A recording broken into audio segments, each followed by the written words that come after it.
स्तुति बढ़ती जाए, यश कभी ना रहे कमतर, सदा नेतृत्व हमको आपका मिलता रहे हुई, यही इच्छा आपका आशीर्वाद हमेशा हमारे साथ बना रहे, हमेशा आपके साथ बना रहे।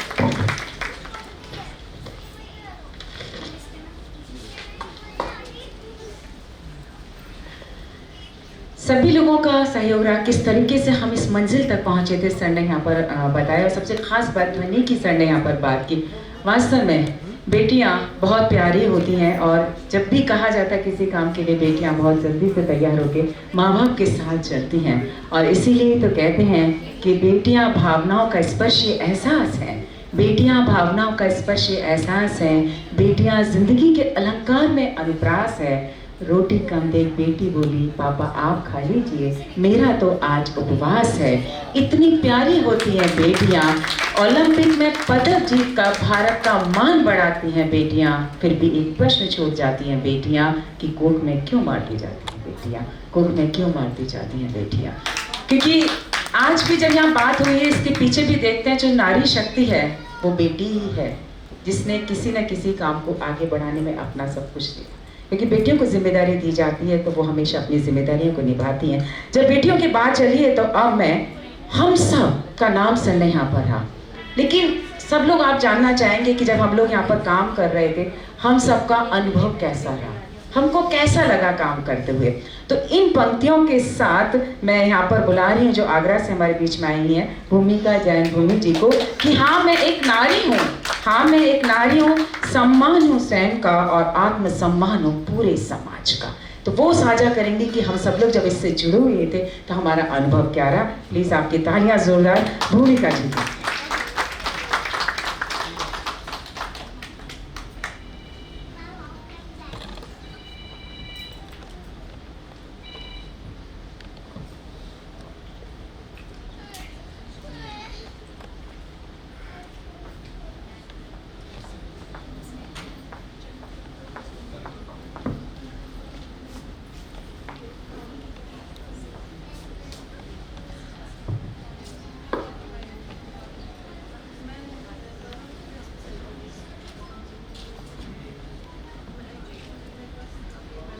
माँ शारदा को प्रणाम करती हूँ और सभागार में उपस्थित सभी साहित्य के कुलदीपकों को प्रणाम करती हूँ, और उन कुलदीपकों को संरक्षण देने वाले इन कोमल हाथों को, इन अभिनंदनीय हाथों को, इन अभिभावक जैसे हाथों को प्रणाम करती हूँ जिनके संरक्षण में ये सारे कुलदीपक अपनी सतत यात्रा कर रहे हैं और लगातार इस लौ से पूरे देश को, पूरे साहित्य जगत को जला रहे हैं, उसको रोशनी दे रहे हैं। मन सेट नहीं था कि कुछ बोलना है, पर प्रयास करती हूँ। सबसे पहले तो मैं इस सभागार में उपस्थित उन सभी जुनून वाले लोगों को प्रणाम करती हूँ जिनके जुनून से ये विश्व कीर्तिमान बना। उस सीखने की ललक को प्रणाम करती हूँ जिसकी वजह से ध्वनि जैसे बच्चों ने डोर संभाली और हमने एक नया आयाम देखा, हमने एक नई पीढ़ी को इससे जोड़ा। जिस बच्ची का इस पूरे क्षेत्र से कुछ लेना देना नहीं है, उस बच्ची ने ऐसी अपनी भूमिका निभाई जो अनएक्सपेक्टेड थी। सचमुच में मैं खुद शॉक्ड हूँ कि इस बच्ची को जितना प्रशंसा मिली, जितना आशीर्वाद मिले वो कम है, पर इसके उज्जवल भविष्य की मैं कामना भी करती हूँ। और इसके अलावा मैं उन अनुभव को भी प्रणाम करती हूँ जिसके अनुभव के साए तले हम सब ने ये कीर्तिमान रचा। और रही बात हमारे अपने अनुभव की, तो अनुभव तो देखिए सब तरह के होते हैं, खट्टे भी होते हैं, मीठे भी होते हैं। हमें नरेश जी ने अर्जुन को आंख देखना जैसे सिखाते हैं, वैसे उन्होंने हम सबको अपना लक्ष्य देखना सिखाया, और वही बस बाकी दिमाग में रहता था, बाकी थोड़ी बहुत चीज़ें आती जाती रहती हैं, ये सब तो चलता है। कभी कभी झगड़े भी हो जाते थे, कभी शिकायतें भी हो जाती थी, बहुत सारी ऐसी चीज़ें भी हो जाती थी जो बार बार रिपीट। शिल्पा से मेरा अक्सर करके बहुत सारी बातें होती थी, ममता जी से मैं बहुत कहती थी कि ये नहीं करना, ऐसा मत करो, बार बार चेंज करते हो, किरण जी से खूब सारी बातें होती थी, और जितने भी मेरे दोस्त हैं सभी यहाँ उपस्थित है, सबसे बात होती थी फ़ोन पर, वो बार बार चेंज करने के लिए कभी कुछ। लेकिन कुल मिलाकर बात यह है कि जब आपको अर्जुन को मछली की आँख दिखाई पड़ती है तो सारे रास्ते सुलभ हो जाते हैं, और धीरे धीरे करके वो सारी चीज़ें आपके आंखों के सामने आती जाती हैं और आपके रास्ते बनते जाते हैं, बनते जाते हैं, बनते जाते हैं। और फिर जब ऐसे हाथ आदरणीय द्विग जी जैसे हाथ हों, पूनम जी जैसे हाथ आपके समक्ष हों, श्रद्धेय नवल जी जैसे हाथ आपके समक्ष हों, और इतने जुनूनी लोगों का, इतने समर्पित लोगों का हाथ सबका आपके साथ हो, तो फिर कोई भी लक्ष्य मुश्किल नहीं होता मुझे लगता है। रेणु जी की मतलब इतनी ज़्यादा इनका समर्पण था कि ब्लाइंड कह देते थे आंख बंद करके कि नहीं हो रहा है, रेणु जी को फ़ोन करके बोल दो, नहीं हो रहा है, ध्वनि को फ़ोन करके बोल दो, हो जाएगा।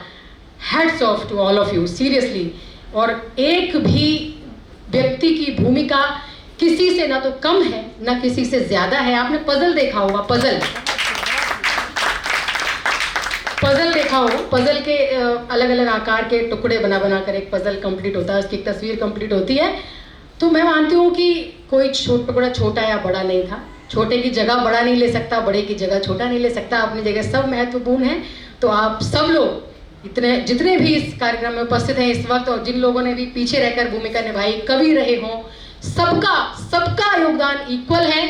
और मेरा अपना अनुभव ऐसा था कि उस कार्यक्रम के दौरान जो भी मैंने सीखा, अब उसके दम पर मैं कुछ भी कर सकती हूँ। ये बहुत बड़ी बात थी। So thank you very much, आप सबके लिए बहुत बहुत धन्यवाद। और इस टीम का हिस्सा बनाने के लिए नरेश जी का धन्यवाद देना चाहती हूँ, और आदरणीय नवल जी का विशेष धन्यवाद कि उन्होंने विश्वास करके इस टीम में हमें लिया। पूनम जी का बहुत बहुत धन्यवाद, नीता जी का बहुत बहुत धन्यवाद, द्विग रमेश जी का बहुत बहुत शुक्रिया अदा करती हूँ। मुझसे बड़े लोग यहाँ बैठे हैं, मैं ज़्यादा देर कर लूँगी तो ये गलत होगा, मैं अपना स्थान लेती हूँ। एक बार फिर से बहुत बहुत शुक्रिया। शुक्रिया भूमिका जी। और आपने बिल्कुल सही बात कही कि टीम वर्क था, हर व्यक्ति की अपनी अपनी भूमिका थी। क्योंकि शायद कंवर बच्चन साहब का एक शेर है, आप सभी को याद भी होगा कि पूरी धरा भी साथ दे तो कुछ बात है, पूरी धरा भी साथ दे तो कुछ बात है, पर तू जरा भी साथ दे तो कुछ और बात है। चलने को तो लोग एक पैर से भी चला करते हैं, पर अगर दूसरा पैर भी साथ दे तो कुछ और बात है। तो जब सब लोग एक साथ मिल जाते हैं तब निश्चित तौर पर हम दौड़ने लग जाते हैं और मंजिल हमारे करीब आने लग जाती है। तभी भूमिका जी ने यहाँ पर हमें अपना अनुभव, हम सबका अनुभव यहाँ पर साझा किया। और अब मैं यहाँ पर बुलाने जा रही हूँ हमारे बीच में, जैसा कि बताया था, श्री लक्ष्मी शंकर वाजपेयी सर। वो यहाँ पर गज़लकार हैं, कवि हैं, संवाददाता हैं, और सबसे खास बात वो आकाशवाणी के उप महानिदेशक हैं। कई देशों का आपने प्रतिनिधित्व किया है। इन पंक्तियों के साथ मैं उनको यहाँ पर बुलाऊंगी। कवि ये धुन का पक्का है, कवि ये धुन का पक्का है, नया कुछ लेके आई है, नया झंडा ख्यालों का हिमालय से बहाया है, इरादों की अहद इनकी शिखर तक लेके जाएगी। इनके गीत एक ऐसे दीपक हैं जिन्हें हवाओं ने जलाया है, जिन्हें हवाओं ने जलाया है। आपकी जोरदार तालियों के साथ श्री लक्ष्मी शंकर वाजपेयी सर।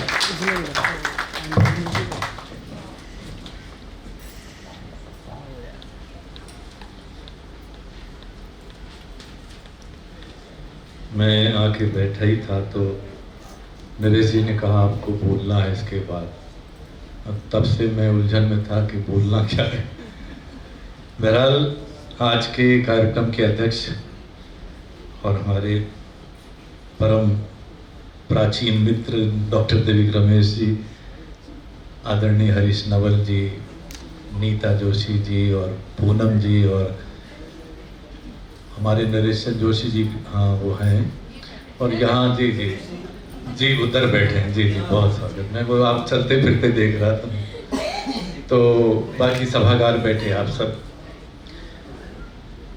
मैं बहुत संक्षेप में अपनी बात कहूँगा, क्योंकि आप तो जानते हैं रेडियो में जब वो कहता है ये च्यवनप्राश चौका, तो इसके भी कोई 10,000 रुपये लग जाते हैं 5 सेकंड के। तो मैं बहुत संक्षेप में अपनी बात कहूँगा। जब मैं देखिए, ये जब कोरोना काल में और हम लोग ऑनलाइन के माध्यम से जुड़ गए, और तो जब भी फेसबुक खुलती थी तो मैजिक मैन एक कार्यक्रम जो है सुबह से लेकर रात तक जो है वो चलता रहता था। बड़ी जिज्ञासा होती थी मैजिक मैन। तो मैं सचमुच मुझे लगा कि कोई होंगे, जादूगर होंगे।